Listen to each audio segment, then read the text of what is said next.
రండి సార్, ఏం కావాలి? కేజీ ఎంతమ్మా? తీసుకోండి సార్, ఎన్ని కావాలి? మొత్తం కావాలి, మొత్తం కావాలి. కొన్ని నమ్మి కొన్ని నమ్మకపోతే దాన్ని వ్యాపారం అనరు. కొత్త కదరా, నేర్చుకుంటుందిలే. నేర్చుకోకపోతే మనం నేర్పిద్దాంరా. ఫీజు కూడా అక్కర్లేదు, ఫీజు మేమే ఇస్తాం. అసలు నీ ప్రాబ్లం ఏంటి?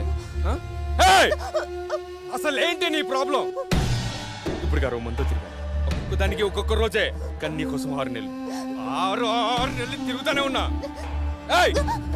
నాకేంతో ఇదిగో డబ్బుంది, 6 అడుగుల హైట్ ఉంది, ఇంకేం కావాలి నీకు?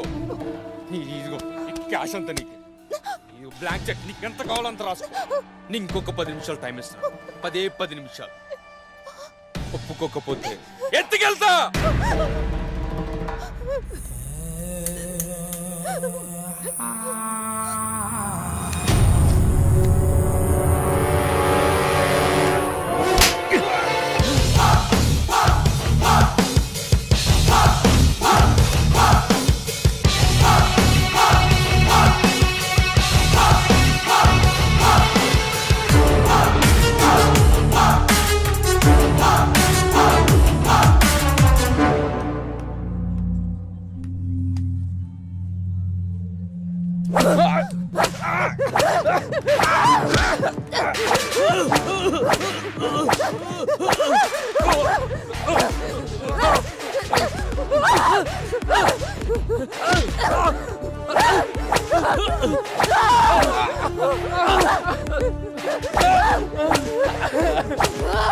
ఎవడ్రా మా వాడిని కొడుతుంది? ఏసీపీ రాజేంద్ర. అయితే గట్టిగా మాట్లాడితే గుడ్డలు తీసుకొచ్చబెడతా. రమ్య, సార్ నువ్వు రామా, నువ్వు రా, సాల్వ్ చేసుకుంటారు. ఇక్కడ బాబాయ్ అంటే ఎవడు? ఎందుకురా? రా, ఈ డబ్బు మీ వాడిచ్చింది.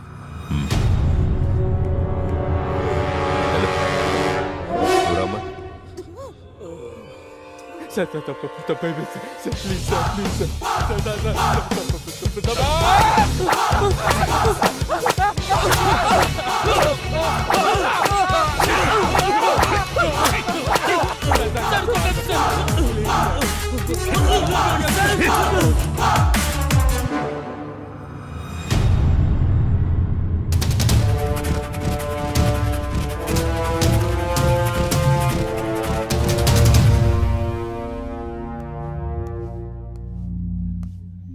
పవన్ కుమార్ అలియాస్ లారా, అవునా?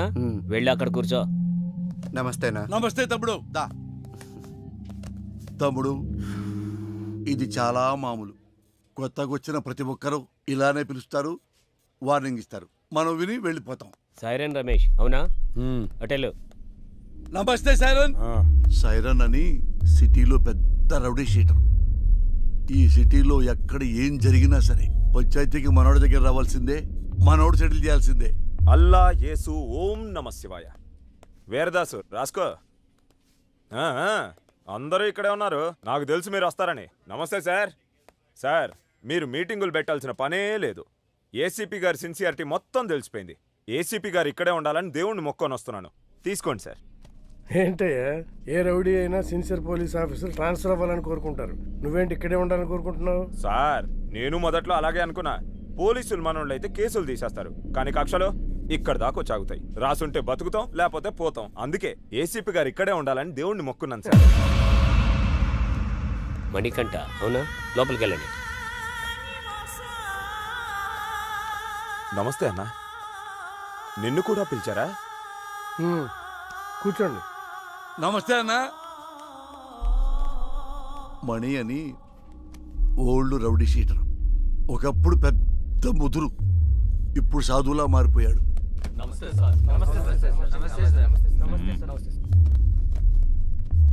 అందరూ వచ్చారా? సార్, రాజు అని అతను రాలేదు సార్. రాజు వాళ్ళ ఎంపీతో మాట్లాడిస్తాడంట. ఎంపీనా? ఎంపీ ఎవడు? గంటలో ఇక్కడ ఉండాలి సార్. వెళ్ళండి. సార్, ఏంటి ఇంతమంది? ఏం చేయాలి సార్ వీళ్ళని? ఏం చేద్దాం సార్, మనిషిగా బతకడానికి భగవద్గీత, ఖురాను, బైబిల్ రాశాం. అవేవి చాలటం లేదని వాటికి మత రంగు పోస్తున్నారని చట్టం కూడా రాశాం. అది కూడా చాటం లేదంటే ఇంకేదో కావాలి వీళ్ళకి. పంపించండి సార్. మణికంఠ అలియాస్ మణి. దాదాపు 10 సంవత్సరాలు, 9 మర్డర్ కేసులు, 6 అటెంప్ట్ మర్డర్ కేసులు, 15 సెటిల్మెంట్ కేసులు, అన్నీ వదిలేసి ప్రశాంత జీవితం. ఎలా అనిపిస్తుంది ఇప్పుడు? ఇప్పటిదాకా ఎలా బ్రతకగలిగానా అనిపిస్తుంది సార్. అప్పుడు ఏదో ఆవేశంలో ఏదో సాధిద్దామని కత్తి పట్టుకొని తిరిగాను. వెనక్కి తిరిగి చూసుకుంటే ఒంటిపై ఘాట్లు తప్ప, సమాజంలో పగ తప్ప ఏం మిగల్లేదు. మరి సడన్గా ఇంత మార్పు ఏంటి? 3 సంవత్సరాల క్రితం 10వ తరగతి చదివే నా కూతుర్ని ఎగ్జామ్స్ రాయించడానికి తీసుకెళ్తుంటే అటాక్ చేశాను.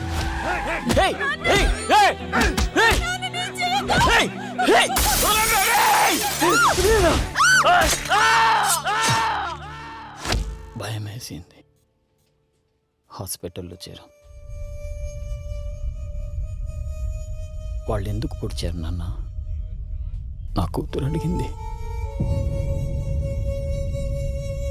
దానికి నా దగ్గర సమాధానం లేదు.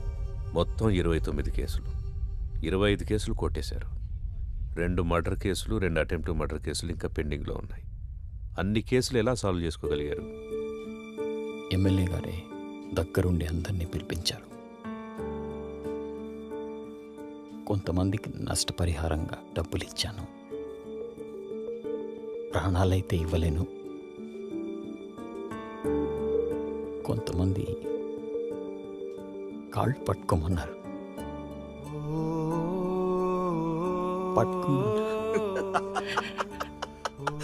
మణిగాడు నా కాళ్ళు పట్టుకున్నాడు. రే మణిగాడు నా కాళ్ళు పట్టుకున్నాడు. మణిగాడు నా కాళ్ళు పట్టుకున్నాడు. బతుకు పోరా నా కొడక్క. ఇంకొంతమంది నేను నా ప్రాణాలు కావాలన్నా వదిలేస్తామా? వాడు కాళ్ళు పట్టుకుంటే వదిలేస్తామా? వద్దు, వాడి ఊపిరి కావాలి, ఊపిరి కావాలి. నా ప్రాణాల కోసం